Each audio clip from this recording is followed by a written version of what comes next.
Splatoon is a franchise that is loved by many and even managed to prove itself on the dying Wii U. Those games have beautiful soundtracks, a great unique style and an artistic vision no other Nintendo game was able to copy or nail the same way. Today I want to take a deep dive into this franchise, its art, soundtrack, DLC and the beautiful community it was able to form, and to find out what made it so successful in the first place. Now sit back, relax and enjoy the show.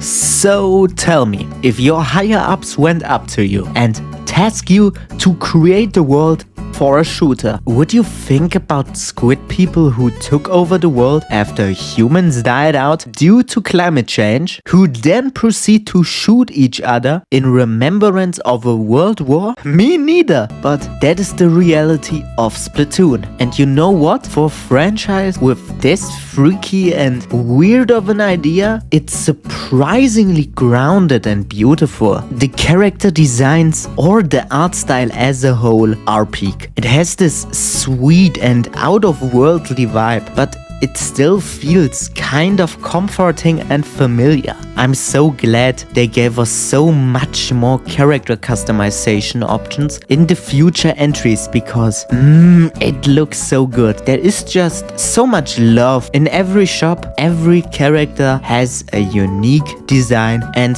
personality, which is something they never had to do, but I'm so glad they did. It's always those little things that make the world feel much more alive. The whole plaza in no matter what game is alive and well designed. Everything here has its place, but still in a way that it doesn't feel forced or scripted. Here is everything from food trucks to even a metro, more on that later, to the shops and of course the online mode. This unique style was so important for the game's success. If they made it even an ounce more generic, I honestly believe it would have failed miserably. Did I even mention? If there's one thing Splatoon is known for, except its lolcows, it's the amazing soundtrack. The weird squid gibberish is so unique that it works. Fun fact, every song in this franchise is made by an in-game musician and artist. This is one of those little things that makes the world more alive. Like I was talking about earlier, every entry has their idols and pop stars that guide you through the game, make the main soundtrack and even function as news reporter for current events. Some even had a real-life Vocaloid concert in Japan, which is just crazy and shows you how well loved this franchise is. This might have been a smaller segment, but a very important one nonetheless. But now, let's talk about something bigger.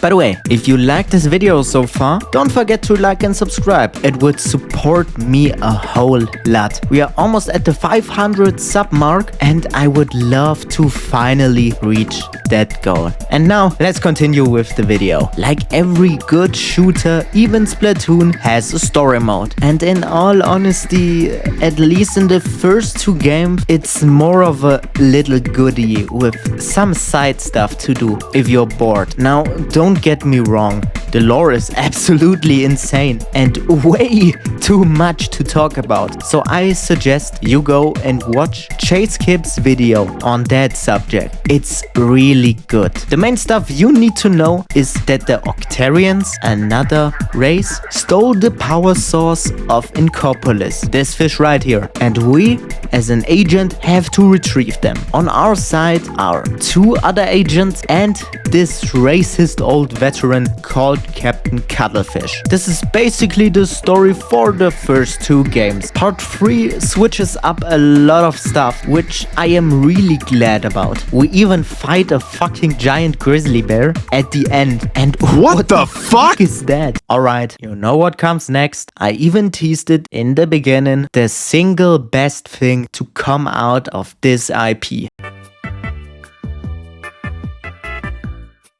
This is a behemoth and arguably the best Nintendo DLC ever made. The Octo expansion did so much for this franchise, it's insane. The 70s vibe, the harder difficulty and challenges, the soundtrack, the lore, holy shit.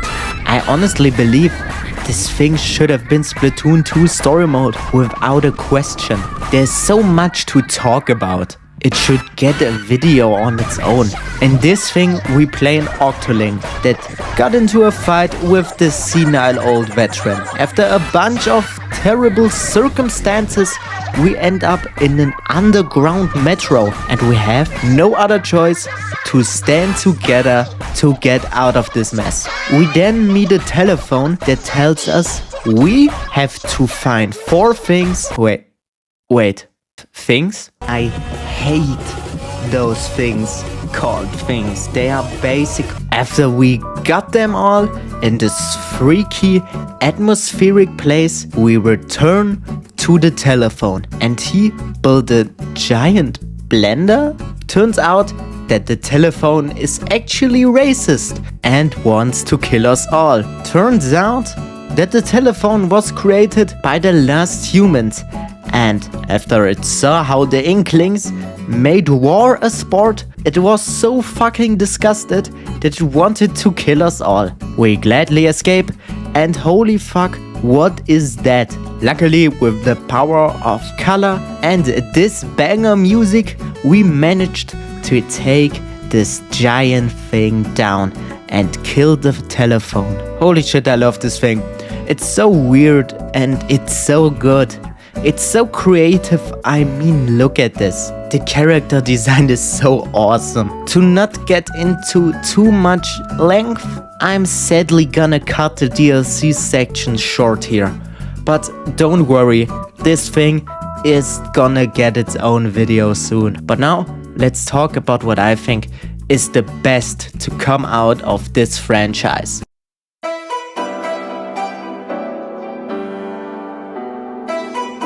I don't think it's talked about enough what kind of community this franchise formed. Don't get me wrong, every fandom has its lol cows and black sheeps, but to be real with you, I was able to look past that pretty well. The amount of artworks, good parodies, stories, heck even own series were created is inspiring. This game pushed so many creative people to follow their passion, and I think that's something so beautiful I haven't seen in too many other communities. If there's something I love, then it's people coming together to create something beautiful, and I am very thankful for Splatoon for that. This shit is awesome, and please keep up the good work. So that's it. My opinion about Splatoon. Was it a